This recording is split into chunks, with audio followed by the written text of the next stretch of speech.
G creation Tamil நேயர்களுக்கு வணக்கம். இன்று ஜூலை மாதம் 25ஆம் தேதி சனிக்கிழமை. இன்றைய நாள் எப்படி இருக்கும் பகுதியில் இந்த நாளுக்கான பலன்களை பார்ப்போம்.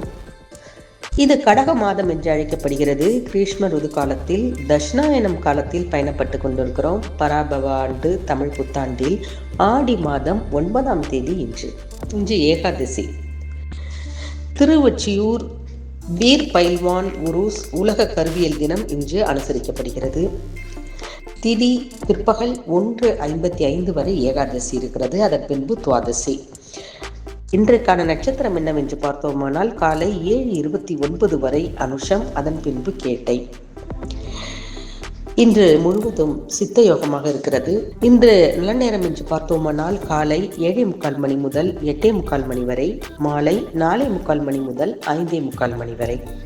கௌரி நல்ல நேரம் என்று பார்த்தோமானால் காலை 10:45 மணி முதல் 11:45 மணி வரை, மாலை 9:30 மணி முதல் 10:30 மணி வரை. இன்று சூரிய உதயம் என்று பார்த்தோமானால் 6:02 மணிக்கு.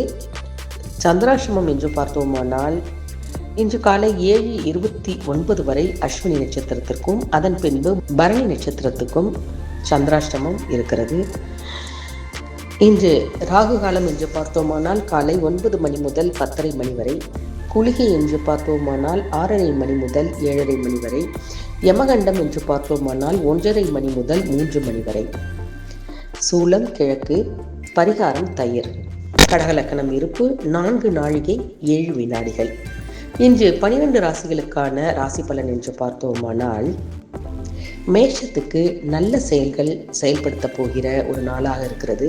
ரிஷப ராசிக்காரர்களுக்கு சாந்தமான மனநிலை நீடிக்கப் போகிறது. மிதுன ராசிக்காரர்களுக்கு மேன்மைகள் பல நடக்க இருக்கிறது. கடகராசிக்காரர்களுக்கு உற்சாகம் ஏற்பட போகிறது.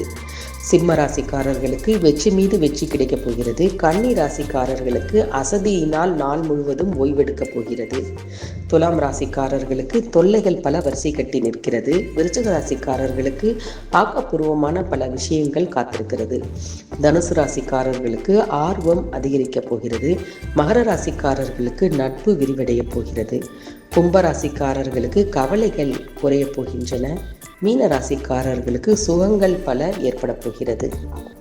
பொன்மொழி: மணிக்கணக்கில் பேசுவதை விட குறைந்த அளவு காரியங்களை செய்வது மேலானது. அற்புதமான பொன்மொழியாக இருக்கிறது. இன்றைக்கான இந்த நாள் உலகெங்கும் பரவியிருக்கக்கூடிய அத்தனை தமிழ் நெஞ்சங்களுக்கும் இனிமையான நல்ல விஷயங்கள் நடக்கக்கூடிய ஒரு நாளாக இருக்க வாழ்த்துகிறோம். நன்றி, வணக்கம்.